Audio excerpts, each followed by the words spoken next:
이렇게 대통령이 거부권을 행사한 날, 검찰은 명품백을 받은 김건희 여사와 명품백을 준 최재형 목사 모두를 무혐의 처분했습니다.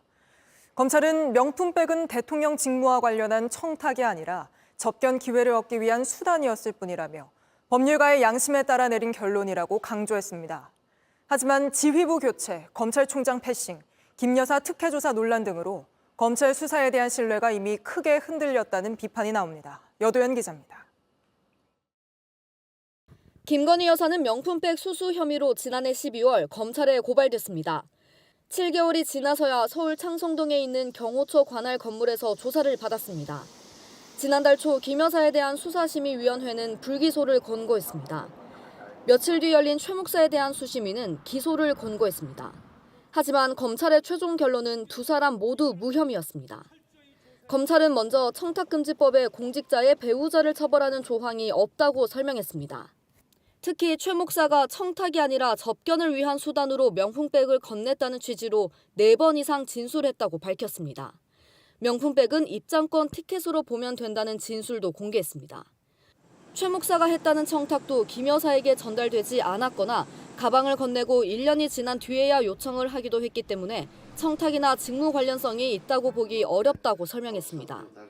대통령이 신고를 했는지에 대해서도 김 여사가 대통령에게 알리지 않았다고 했기 때문에 의무도 없다고 봤습니다.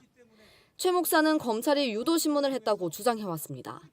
이거는 청탁이 아니지요? 이런 방식으로 유도신문으로 저에 대한 조사가 이루어졌습니다. 이에 대해 검찰은 접견 수단은 맞는데 청탁의 의미도 포함돼 있다는 수준이라서 추가로 조사를 할 필요가 없다 봤다고 밝혔습니다. 수사 과정에서 지휘부가 교체되거나 김 여사에 대한 출정 조사, 또 반쪽 수심위 논란 등으로 이번 검찰의 최종 결론에 대해서도 신뢰가 흔들렸다는 지적이 나옵니다. JTBC 여도현입니다. 검찰이 어저께 이제 수사 결과 발표 브리핑을 한 2시간 했거든요. 한 100쪽짜리 내용을 가지고 쭉 뭐 질의응답까지 해서 PT를 진짜 상세하게 했는데 왜 무혐의인지에 대해서. 무혐의 우리가 결론 낸 이유에 대해서 2시간을 브리핑을 해요. 그러니까 길게 할 때가 있죠, 수사 결과 발표를. 근데 보통은 기소를 할 때 이래저래해서 이게 혐의가 있고 이래서 혐의가 있고 있는데 어제는 반대로 이래저래해서 무혐의다라는 내용을 2시간을 설명을 했습니다. 네. 하여튼 뭐 청탁도 없었고 직무 관련성도 없고 증거인멸도 안 했다라는 내용인데 네. 관련해서 이렇게 얘기를 했어요, 검찰이. 이번 결정이 국민 법 앞에 법 감정에 맞지 않는다는 의견이 있을 수 있으나 궁극적으로 수사에 책임을 지는 법률가의 직업적 양심에 따라 내린 결론이다. 라고 입장을 밝혔습니다. 어디 외압 이런 거 전혀 없고 양심에 따른 직업적 양심. 결론이다. 네. 요거에 따라서 결론을 내봤더니 이거는 무혐의다. 예. 이렇게 이제 결론을 냈다는 거죠. 네. 어떻게 이 정도 직업적 양심에 따른 결론은 수긍을 좀 하고 계신. 수긍 못해요. 이거 이중잣대란 말이에요. 뭐가 이중 뭐? 얼마 전에 저 검찰이 저를 기소했어요. 그래요? 그래서 재판 받으러 가야 되는데 저 똑같이 얘기했어요. 네. 여러 가지 난 잘못이 없고 난 그럴 의도가 없었다라고 했는데 저는 기소하고 최재형 목사는 왜 기소 안 하냐고요. 최재형 목사 말을 다 믿잖아요 지금.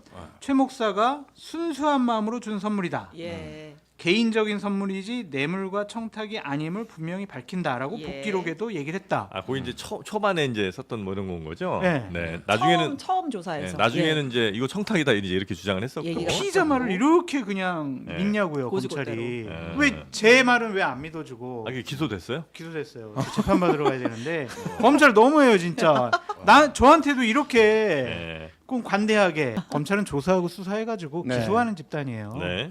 피의자가 여러 가지로 아니에요 저 잘못 안 했어요 그렇게 하더라도 아니야 우리가 너 잘못한 것 같아 그래서 기소하는 집단인데 이렇게 무혐의 주려고 노력하는 집단인지 이번에 알았습니다. 양심까지 나오는 게 보니까 네. 참으로 절박하긴 한 모양이다. 뭐 한동훈식으로 뭐 팩트와 법리에 의해 판단하는 거 아닙니까? 네. 뭐 이런 식으로 원래 좀 뭔가 이렇게 드라이하게 가야 되는데 양심이라는 거는 시비의 영역이 아니거든요. 그거는 개인의 어떤 뭐 신앙, 믿음, 양심과 같은 거는 판단의 영역이 아니라 자기만의 어떤 주권이고 그런 건 외부에서의 어떤 그 논쟁의 사안이 아니는 네네네. 그런 용어이기 때문에 이런 용어가 함부로 사법 과정에서 나오면 안 되는 겁니다. 그러면은 나중에는 신앙에 따라서 결정했다 그럴 겁니까? 이런 식으로 나가다 보면은. 그래서 이런 부분들은 어떤 그 저기 법률과 제도가 있고 거기에서 어떤 그 중립적으로 판단하는, 말하자면 법률가는 도구입니다. 도구. 도구적 현실주의라고 하는 건데 네. 여기에 갑자기 양심이 나와. 예를 들어서 내가 저기 뭐 카드를 애인 카드를 너무 많이 썼어. 예. 그러니까 이제 진짜요? 그렇게 쓰셨어요? 예를 들어서 네. 그러니까 막 따져. 네. 애인이. 그럴 때 이렇게 나오는 거야. 오빠 뭡니다? 아니 내가 평소에 그렇게 양심이 없는 사람이야? 이렇게 나오는 거야 갑자기. 그러면 판이 바뀌잖아 이게. 그건 남녀 관계에서 판이 바뀌잖아. 괜찮은데. 그러니까 돈에 관한 문제는 돈의 논리로 얘기하고 법에 관한 논리는 법으로 얘기하는 거지. 법률가의 양심까지 나온다는 건 이건 뭐냐면은 참 다급하다는 뜻으로밖에 저는 안 비친다 이거예요. 그러니까 어떻게든 하여튼 검찰은 그 진정성을 이렇게 내보이고 싶은 거의 뭐 그런 국민의 호소하는 수준의 네. 수사결과 이게 발표라고 볼수 호소문이지 있죠. 어떻게 브리핑입니까 이게. 아, 다 꺼낸 겁니까? 대국민 호소문이지 이게. 제발 무혐의 봐주세요. 야, 검찰 내부도 부글부글하는 기류는 있는 아, 것 그래요? 같아요. 그러니까 이게 결국은 이게 다 대통령실 때문 아니냐. 그러면 제1부속실이 있고 감찰만 있었으면 이렇게까지 됐겠느냐. 아 그러면은 수사심의회 기소 의견 낸 사람들은 비양심적인 사람입니까?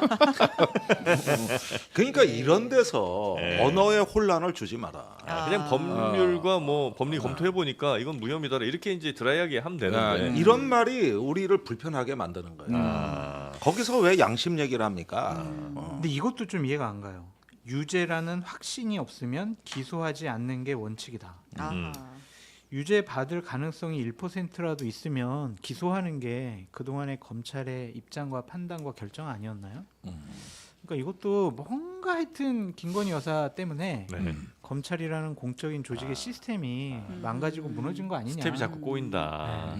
지역 건설업자에게서 금품을 받고도 직무 관련성이 없단 이유 등으로 처벌을 피한 2010년 스폰서 검사. 사건 청탁과 함께 벤츠 승용차와 명품백을 받고도 벌은 받지 않은 2011년 벤츠 여검사. 당시의 국민적 공분은 청탁금지법 제정이라는 결과를 낳았습니다.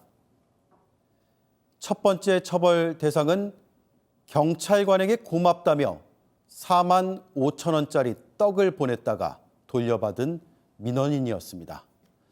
이후에 공직 문화는 싹 바뀌었죠. 그리고 세월이 흘러 오늘 검찰은 희대의 사건을 무혐의로 끝냈습니다. 10여 년 전 검찰 일각의 타락이 촉발시킨 청탁금지법이 10여 년 뒤에 검찰의 판단으로 변곡점을 맞게 됐습니다. 그때나 지금이나 직무 관련성과 처벌 조항이 없어서라는데 정작 없었던 건 의지가 아닌지 묻고 싶습니다. 앵커 한마디였습니다.